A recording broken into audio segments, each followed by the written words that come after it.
玩幾多次先成功挑戰機場快線快到彈起？為咗認真對待機場快線嘅挑戰，我哋金睛火眼望住個計時器，就睇下挑戰幾多次先喺正2400彈起。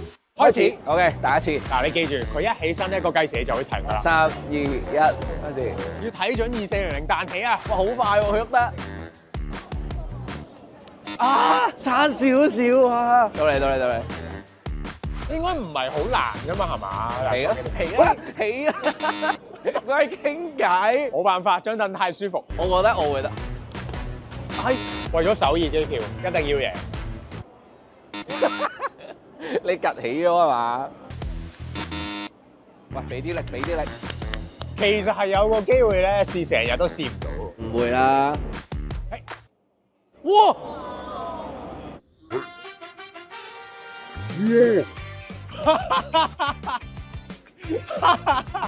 次，你繼續啊！吓？我去咗首爾啦。點解你咁勁啊？即係點解我要繼續玩啊？你梗係要繼續玩啊！我以為冇可能成功喎。俾啲力啦！嗱，邊有咁快啊？再嚟啫！你硬係唔肯落車嘅。點解會咁㗎？我差少少，我想落車啊！我想落車啊！俾我落車得唔得？唔記得咗起身，唔記得咗落車，翻咗車廠添啊！紀律，我試咗5次就得啦。我30次都失敗，最近紀錄係2、3、5，再恭喜你！機票，你機票係我㗎啦。帶埋去得唔得？考慮下啦。